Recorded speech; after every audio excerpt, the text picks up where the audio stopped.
Hello friends, I hope आप सभी अच्छे होंगे। मैं अंशुल शुक्ला आप सभी का स्वागत करता हूं हमारे यूट्यूब चैनल एस्पिरेंट्स चॉइस पर।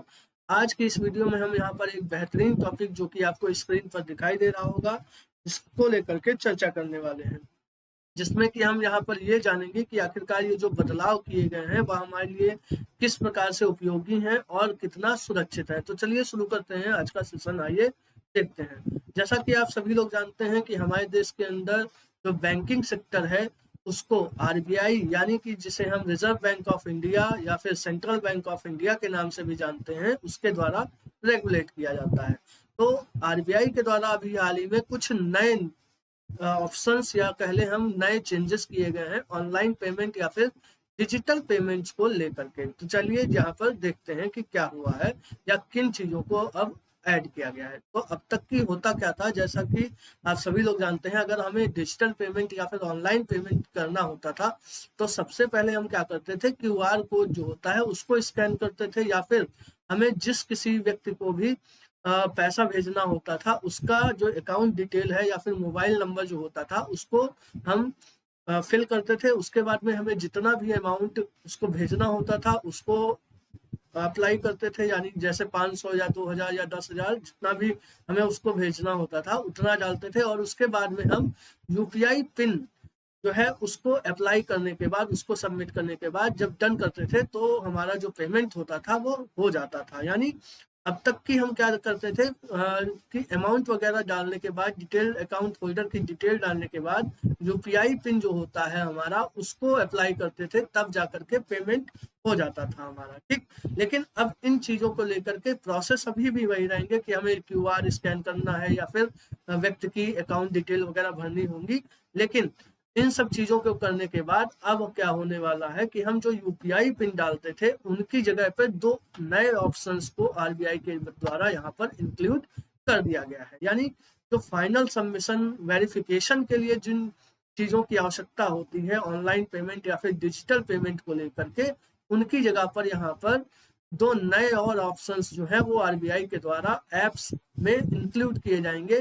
ठीक है, जैसा कि जब आप यूपीआई पिन डालते थे, अब वहां पर हम यूपीआई पिन की जगह पर हम अपने फिंगरप्रिंट वेरिफिकेशन या फिर जो हमारा फेस होता है उसको ऑथेंटिफिकेशन के जरिए हम पेमेंट को सक्सेसफुल कर सकते हैं। ठीक, यानी प्रोसेस अभी भी वही है पूरा, कि अगर मान लीजिए किसी को आपको पैसा भेजना है तो उसका क्यूआर कोड या फिर उसकी अकाउंट डिटेल्स वगैरह डालनी रहेंगी, लेकिन जो हम उसके बाद में यूपीआई पिन भरते थे उसकी जगह पर हम या तो फिंगरप्रिंट या फिर ये जो आप देख रहे हैं यहाँ पर फिंगरप्रिंट वाला ऑप्शन भी इसमें इंक्लूड कर दिया गया है। यानी कि अब हमें यूपीआई पिन डालने की जरूरत नहीं है, बल्कि हम अपनी फिंगर का यूज करके, अपनी जो उंगली होती है उसका यूज करके उसको वेरीफाई करने के बाद हम यहाँ पर पेमेंट जो है उसको सक्सेसफुल कर सकते हैं, या फिर अपना जो फेस होता है उसको यहाँ पर वेरीफाई करवाने के बाद हम क्या कर सकते हैं, जो पेमेंट होगा उसका वह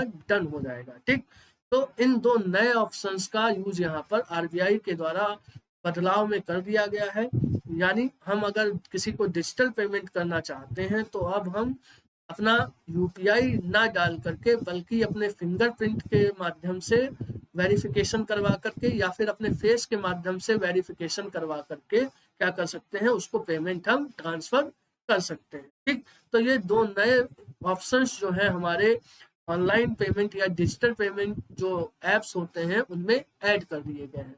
तो अब कुछ लोग यहाँ पर कहेंगे कि इन चीजों के होने से तो हमारा जो पेमेंट मतलब यूपीआई सिस्टम है वो सिक्योर नहीं है। क्यों नहीं है? जैसे आप कहेंगे कि इस तरह से अगर हम मान लीजिए सो रहे हों या फिर किसी भी तरह से कोई भी पेमेंट कर सकता है हमारे मोबाइल को लेकर के, तो ऐसा नहीं होने वाला, क्योंकि जब भी आप सो रहे होंगे तो पेमेंट कभी नहीं होगा फेस ऑथेंटिफिकेशन के जरिए, क्योंकि अगर आप फेस पेमेंट करते टाइम पर फेस वेरिफिकेशन का यूज कर रहे हैं तो उसमें सब हमेशा ही आपकी आंखें जो है वह भी खुली होनी चाहिए। ठीक है, अगर आपकी आंखें बंद होंगी तो कभी भी पेमेंट सक्सेसफुल नहीं होगी, वह डिनाई हो जाएगी। ठीक, इसी तरह से जो फिंगरप्रिंट्स वाला ऑप्शन है, अगर मान लीजिए कोई सो रहे हो और इस तरह की चीजें हैं तो आपको पता चल जाएगा अगर आपकी उंगली कोई लेकर के पेमेंट कर रहा होगा। ठीक, तो ये ऑप्शंस मतलब एक हिसाब से ठीक ही है अगर कहा जाए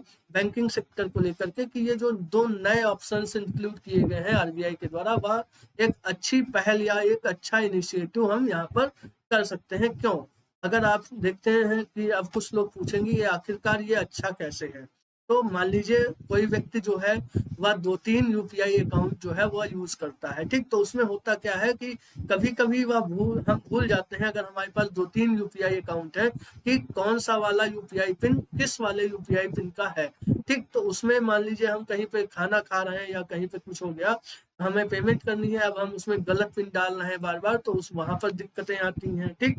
और मान लीजिए कुछ बुजुर्ग लोग होते हैं, वो इन सब चीज़ों को यूपीआई पिन वगैरह ध्यान रखने में उनको जो है थोड़ा परेशानी होती है। तो अगर मान लीजिए इस तरह की चीज़ें होती हैं तो वहाँ पर परेशानी उन्हें हमें ना उठानी पड़े, इन सब चीज़ों को ध्यान में रखते हुए यहाँ पर आरबीआई के द्वारा ये 2 नए ऑप्शंस जो हैं वह डिजिटल पेमेंट को लेकर के इंक्लूड किए गए हैं, जो कि एक तरह से अच्छा इनिशिएटिव हम कह सकते हैं कि अब मान लीजिए अगर आप 4-5 या 2-3 यूपीआई अकाउंट भी चलाते हैं, ऑनलाइन अकाउंट चलाते हैं, तो उसके लिए हमें कभी भी क्या है कि यूपीआई पिन नहीं भी अगर हमें ध्यान है तब भी हम पेमेंट अपने फिंगरप्रिंट के वेरिफिकेशन से या फिर फेस वेरिफिकेशन के जरिए क्या कर सकते हैं, पेमेंट को कर सकते हैं, ठीक? तो एक ये समस्या दूर हो जाएगी। इसी के साथ मान लीजिए कोई बुजुर्ग लोग हैं, उनको यूपीआई पिन नहीं याद रहता है, तो उनके लिए भी आसानी हो जाएगी कि वो क्या कर सकते हैं, अपना फेस वेरिफिकेशन करवा के या फिर जो फिंगरप्रिंट है उसके जरिए हम वो आसानी से क्या कर सकते हैं, पेमेंट कर सकते हैं। तो अब यूपीआई पिन वाला जो आपका याद करने वाला मान लीजिए नहीं भी याद है तब भी आप पेमेंट को जो है डिजिटल मोड पर आसानी से कर सकते हैं, ठीक?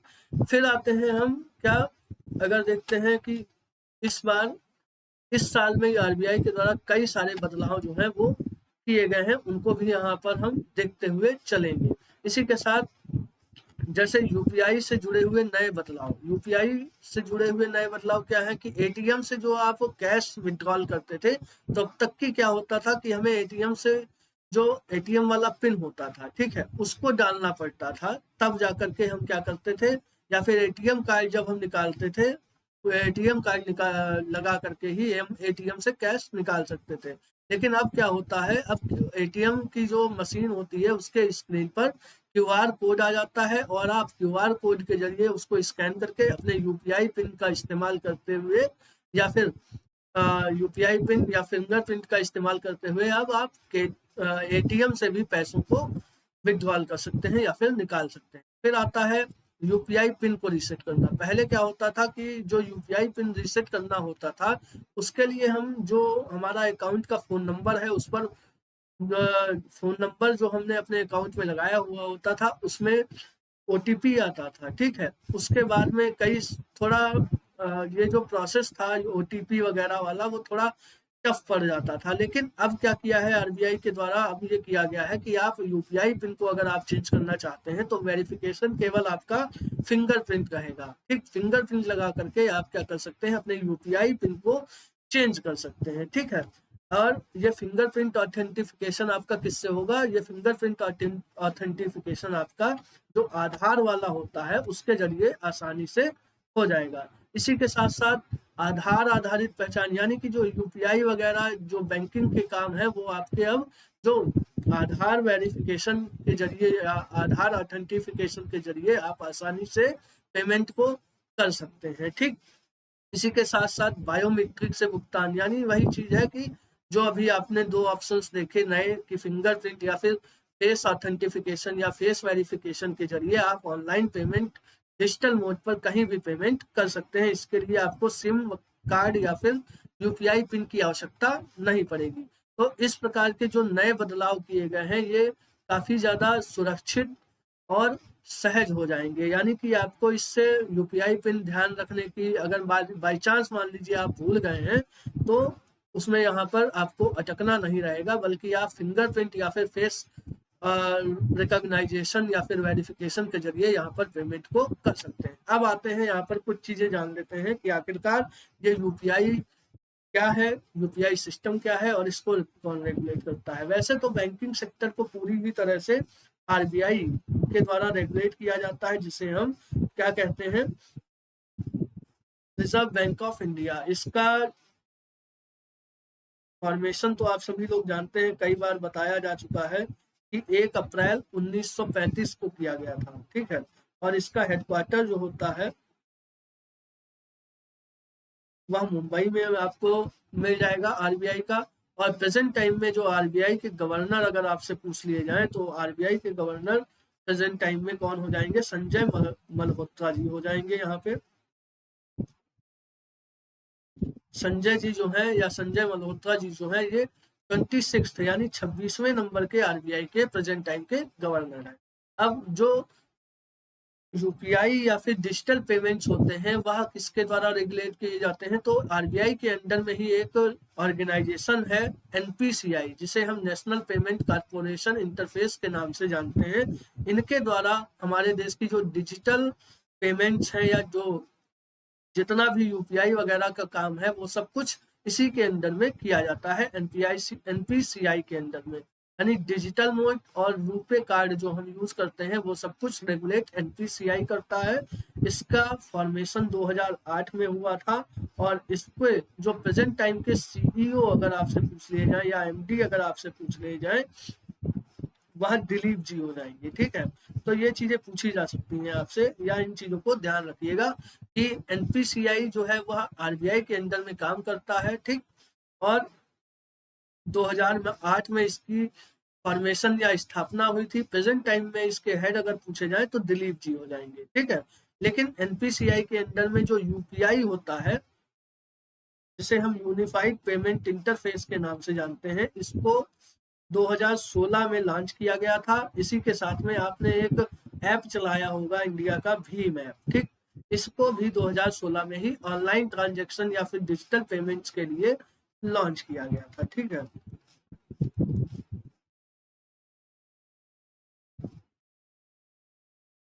डिजिटल पेमेंट या डिजिटल मोड के पेमेंट के लिए यूपीआई को बनाया गया था 2016 में, जो कि एनपीसीआई के द्वारा रेगुलेट किया जाता है, ठीक है।